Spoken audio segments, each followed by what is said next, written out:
Assalamualaikum warahmatullahi wabarakatuh. Ketemu lagi di Iyo Irwan Channel, berbagi tidak akan membuat rugi. Kali ini kita akan belajar bersama pada pembelajaran kelas 4, tema 1, subtema 3, pembelajaran kedua. Jangan lupa ya anak-anak untuk like, komen, dan subscribe sebelum kita memulai pembelajaran ini. Nah, anak-anak, mari kita mulai pembelajaran kedua. Kompetensi dasar yang akan kalian pelajari meliputi muatan pelajaran matematika, SBDP, dan PPKN. Selanjutnya, tujuan pembelajaran yang akan kalian pelajari ada 5 seperti yang Pak Irwan tulis ini. Jadi, silahkan kalian baca tujuan pembelajarannya. Kemudian, untuk pembelajaran 2 anak-anak, kita tahu bahwa Indonesia memiliki rumah adat yang beragam. Kita harus mensyukurinya. Ayo kita cari tahu lebih lanjut. Nah, anak-anak, seperti dalam gambar itu ada beberapa jenis rumah adat yang ditunjukkan. Ada rumah gadang, ada tongkonan, ada rumah bentang, dan lain sebagainya. Mari kita lihat contoh-contoh rumah adat yang ada di Indonesia. Keberagaman Indonesia tercermin pada rumah adat. Kita harus mensyukuri keberagaman dan keindahan rumah adat tersebut. Di sini Pak Irwan sampaikan atau sajikan beberapa gambar rumah adat di daerah Indonesia. Di sini ada rumah gadang, rumah adat Sumatera Barat atau Sumbar. Kemudian ada Rumoh Aceh, rumah adat Nanggro Aceh Darussalam. Ada juga rumah Balai Batak Toba. Ini adalah rumah adat dari Provinsi Sumatera Utara. Kemudian ada rumah adat Tongkonan, adalah rumah adat Provinsi Sulawesi Selatan. Kemudian ada rumah adat Baileo, adalah rumah adat Provinsi Maluku, dan rumah adat Bangka Belitung. Ini adalah rumah adat dari Provinsi Bangka Belitung. Nah, ini adalah sebagian kecil contoh rumah adat yang ada di Indonesia. Ada banyak sekali rumah adat yang belum disebutkan di sini. Misalkan rumah Joglo dari Jawa Tengah dan Yogyakarta, ada rumah Kasepuan Sunan Cirebon dari Jawa Barat, kemudian ada Gapura Candi Bentar dari Bali, dan lain sebagainya.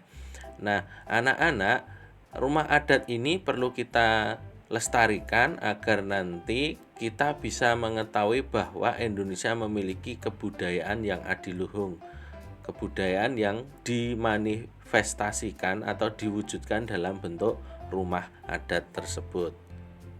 Selanjutnya anak-anak, salah satu keunikan dari rumah adat Indonesia adalah bentuk-bentuk sudut atapnya. Sudut-sudut pada segi banyak juga menjadi satu keunikan. Jadi setiap rumah adat yang ada di Indonesia itu atapnya berbeda-beda anak-anak. Jadi ada yang lancip, ada yang tumpul, seperti itu. Atapnya berbeda-beda sehingga unik kalau kita lihat.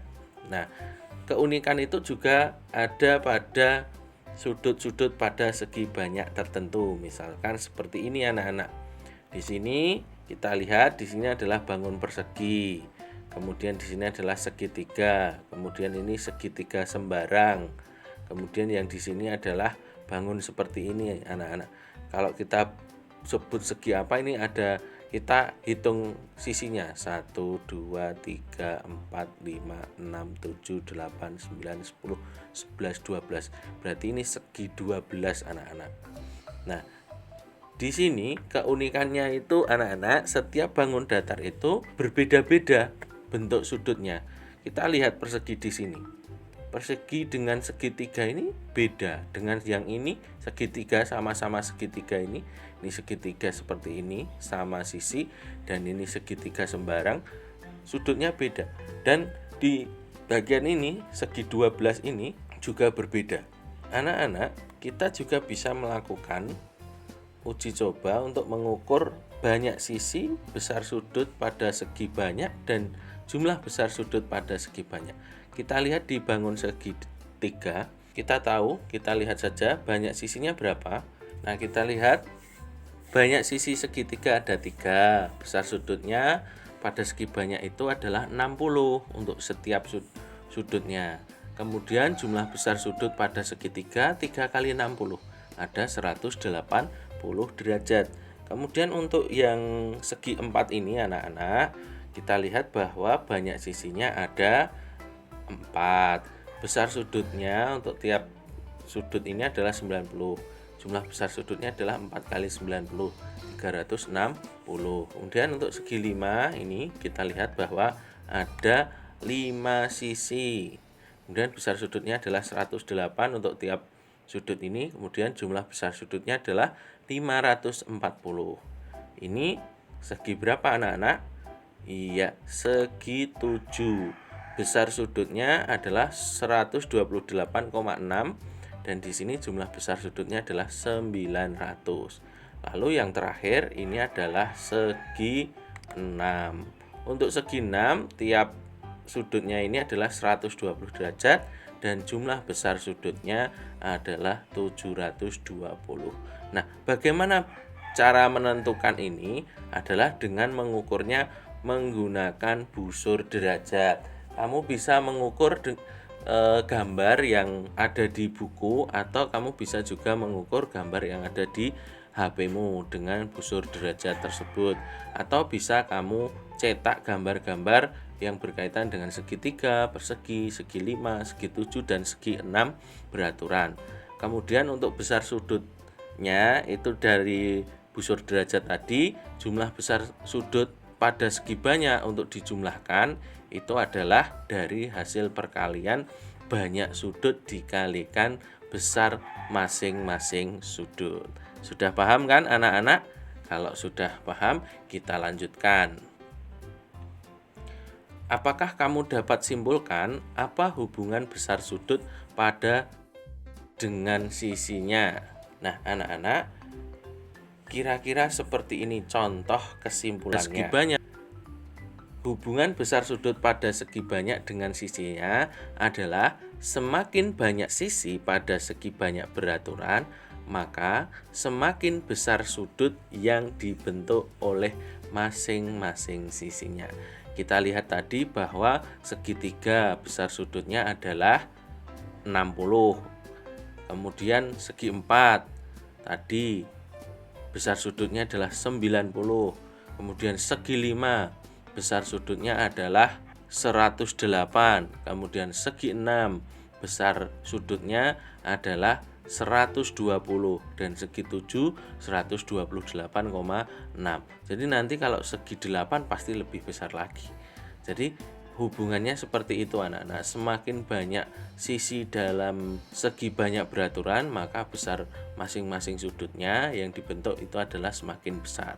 Tentunya jumlah semua sudutnya juga akan semakin besar. Kamu paham kan? Baik, jika sudah paham, kita lanjutkan. Sekarang tanpa mengukur, coba hitung sudut dalam pada bangun datar berikut. Nah, di sini disajikan 2 bangun datar anak-anak. Ada segi 6 dan ada segi 8. Kamu diminta untuk memperkirakan besar sudut dalam tanpa mengukur dulu. Jadi kamu bisa mengira-ira kira-kira sebesar apa kan untuk segi 6 dan segi 8 itu. Kemudian untuk membuktikan hasil taksiranmu atau perkiraanmu itu mendekati, kamu bisa ukur dengan busur derajat. Nah, kira-kira taksirannya seperti apa? Kita contohkan di sini untuk segi 6 dan segi 8. Segi 6 di sini Pak Erwan taksir di 115 derajat untuk tiap sudutnya. Kemudian untuk segi 8 Pak Erwan taksir di angka sekitar 130 derajat. Kemudian untuk bukti setelah pengukurannya, di segi 6 ini besar sudutnya setelah diukur dengan busur derajat adalah 120. Kemudian untuk segi 8 adalah 140 derajat. Apa yang dapat kamu simpulkan? Apa hubungan besar sudut pada segi banyak dengan sisinya? Nah, ini mirip dengan sebelumnya anak-anak. Hubungan besar sudut pada segi banyak dengan sisinya adalah semakin banyak sisi pada segi banyak beraturan, maka semakin besar sudut yang dibentuk. Nah, ini segi 6 120, kemudian segi 8 140, segi 9 semakin besar lagi, segi 10 semakin besar lagi. Dengan catatan segi banyak beraturan. Beraturan itu artinya apa? Panjang sisinya sama panjang. Nah, di sini. Ini sama panjangnya. Paham kan anak-anak? Baik, kita lanjutkan. Di sini ada sebuah paragraf dengan sebuah cerita anak-anak berjudul Mozaik Kreasi Bersama. Di sini Lani duduk termenung di meja ruang tengah rumahnya. Di hadapannya terbentang sebuah karton besar, masih kosong. Pak Burhan memberi tugas kepada anak-anak untuk membuat mozaik kreasi sendiri. Tugas tersebut harus dilakukan secara berpasangan. Lani berpasangan dengan Edo. Sejak kemarin, Lani sudah mencari ide untuk tugas tersebut, tetapi ia belum menemukan yang sesuai. Tunggu Edo saja, pikir Lani. Tugas bersama akan lebih baik hasilnya jika dikerjakan bersama. Beberapa saat kemudian Edo datang. Benar saja dugaan Lani, Edo sudah mempunyai ide untuk mozaik mereka. Usul Edo adalah membuat mozaik rumah adat. Edo berasal dari Maluku. Ia sudah punya contoh gambar rumah adat Maluku. Bayi Leo namanya. Menarik. Lani pun memberi usul untuk membuat juga mozaik rumah adat dari daerah lain. Rumah Gadang dari Padang, rumah Kebaya dari Betawi, rumah Aceh, rumah Joglo dari Jawa, atau rumah Limas dari Sumatera Selatan. Rumah adat daerah-daerah di Indonesia memang beragam dan unik. Mozaik rumah adat akan menjadi kreasi yang menarik. Selain itu, ketika nanti teman-teman mencoba merangkai mozaik, mereka akan belajar juga tentang keragaman rumah adat Indonesia. Pak Burhan memang sengaja memberikan tugas membuat mozaik secara berpasangan, bukan hanya untuk mengasah kreativitas, tetapi juga memunculkan diskusi, mengasah kerjasama, serta memecahkan masalah bersama-sama. Sama seperti mozaik, ketika keping-kepingnya digabungkan, menjelma menjadi gambar yang indah. Nah, ini adalah contoh cerita mozaik kreasi bersama antara Lani dengan Edo yang ditugaskan oleh Pak Burhan.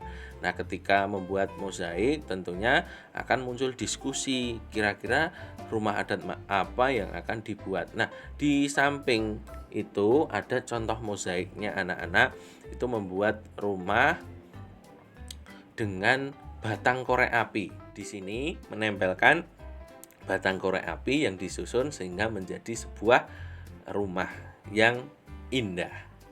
Nah, anak-anak, coba kita pecahkan pertanyaan-pertanyaan berkaitan dengan teks paragraf ini. Apa ide yang dimiliki oleh Lani? Kira-kira tadi Lani membicarakan ide apa? Menyampaikan ide apa kepada Edo? Nah, contoh jawabannya seperti ini. Ide yang dimiliki Lani adalah membuat mozaik rumah adat daerah lain. Tadi disebutkan rumah Kebaya, rumah Aceh, rumah Joglo, rumah Limas. Nah, banyak sekali yang disebutkan oleh Lani tadi. Kemudian, apa ide yang dimiliki oleh Edo? Nah, kira-kira tadi Edo membawa ide apa ketika datang ke rumah Lani? Iya, Edo tadi sudah mempunyai ide untuk ide yang dimiliki oleh Edo adalah membuat mozaik rumah adat Maluku, yaitu rumah adat Bayi Leo. Mengapa? Karena Edo berasal dari Maluku. Bahkan Edo sudah menyiapkan gambar rumah adat yang ingin dibuat mozaik. Selanjutnya, bagaimana mereka menyikapi ide-ide berbeda? Bagaimana anak-anak? Nah, kira-kira seperti ini. Cara menyikapi ide yang berbeda adalah dengan cara menghormati ide yang disampaikan oleh seseorang. Jika ide yang disampaikan teman itu baik, bisa untuk dilaksanakan, tetapi jika ide yang disampaikan kurang tepat, sebaiknya kita tetap menghargai ide tersebut. Jadi tidak boleh saling merendahkan, saling menghina, mengejek, atau menjatuhkan ide dari yang orang lain. Karena pada dasarnya perbedaan itu bukanlah sebuah penghalang, tetapi perbedaan itu akan memperkaya kita, akan membantu kita nanti menemukan gagasan-gagasan yang lebih baik. Selanjutnya, apakah ide mereka yang berbeda memberikan manfaat? Jelaskan. Apakah memberikan manfaat anak-anak? Kira-kira idenya tadi. Nah, kira-kira jawabannya seperti ini. Ide yang berbeda dapat memberi manfaat, yaitu pilihan ide semakin banyak, semakin beragam, dan dapat menambah wawasan baru untuk kita. Tadi ide awalnya, Edo membawa ide untuk membuat rumah adat saja, rumah adat Bayi Leo dari Maluku. Kemudian akhirnya si Lani juga kepikiran untuk membuat rumah adat lainnya, yaitu rumah Gadang dari Padang, rumah Aceh, kemudian rumah Joglo, rumah Limas, rumah Kebaya. Akhirnya banyak sekali yang bisa dipilih, idenya akan semakin banyak, semakin beragam, terutama dapat menambah wawasan bahwa ternyata rumah adat bukan hanya Bayi Leo saja yang dibawa oleh Edo. Ternyata ada pilihan-pilihan yang lainnya, dan semakin tahu bahwa oh ternyata di Aceh itu rumah adatnya adalah rumah Aceh. Oh di Sumatera Selatan tadi adalah rumah Limas. Kemudian di Jawa dan Jogja itu rumah Joglo. Di Padang, di Sumatera Barat itu rumah Gadang. Seperti itu. Jadi akan semakin membuat kalian menjadi tambah wawasan baru, semula tidak tahu menjadi tahu. Kemudian anak-anak, kita lanjutkan. Kerjasama apa yang terlihat pada cerita di atas? Nah, apa yang terlihat dari kerjasama antara Lani dan Edo tadi? Kalian bisa ingat-ingat kira-kira apa?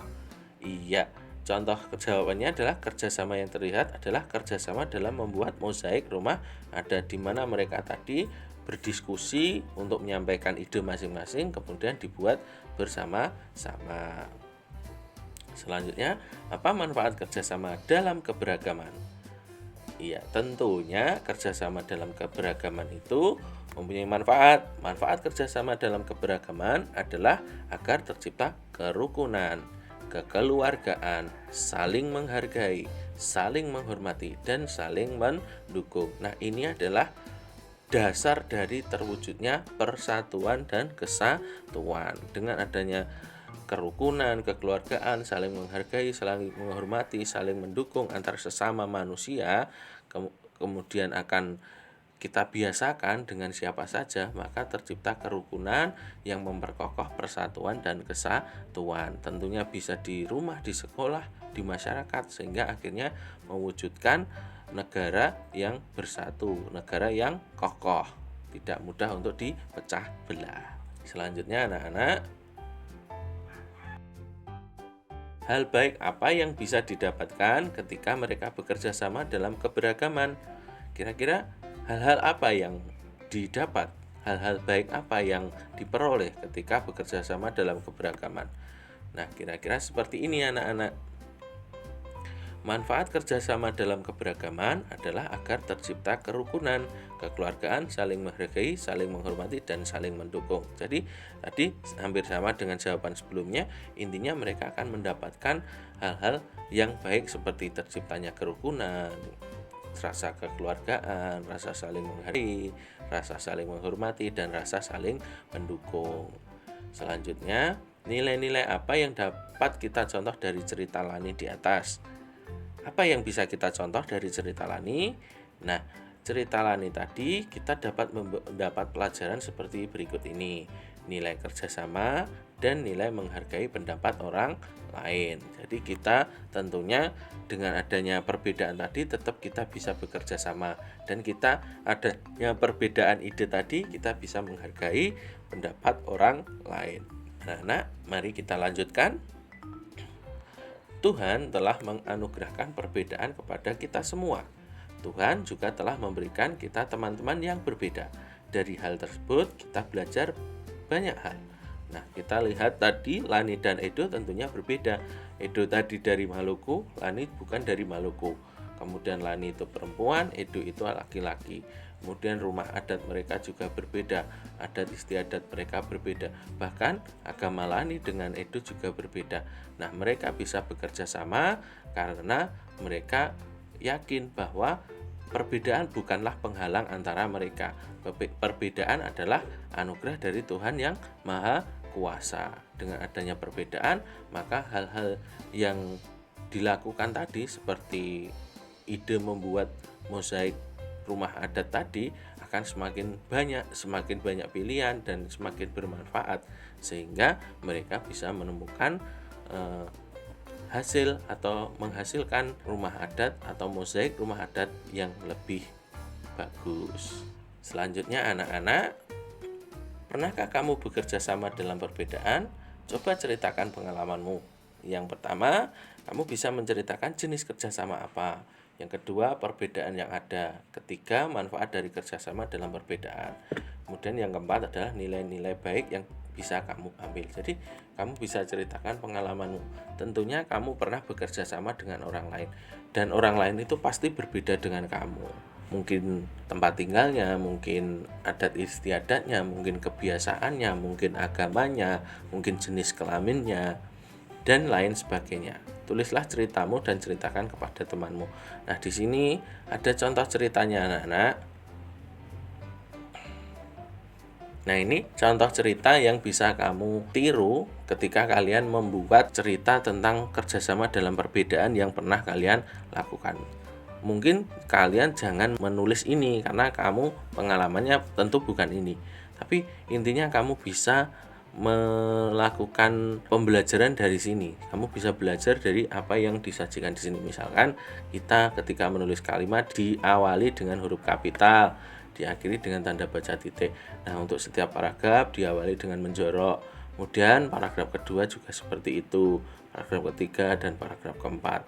Nah, berkaitan dengan huruf kapital, tanda baca, kalimat efektif, kalimat baku, kalimat tidak baku, kamu bisa belajar dari sini. Dengan semakin sering kalian belajar, maka kemampuan kalian dalam menyajikan sebuah cerita juga akan semakin baik. Nah, anak-anak, mari kita lanjutkan.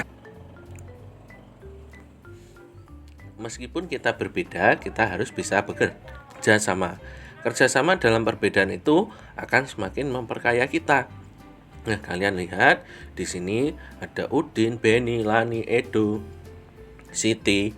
Nah, mereka semua berbeda-beda, berasal dari suku bangsa yang berbeda-beda.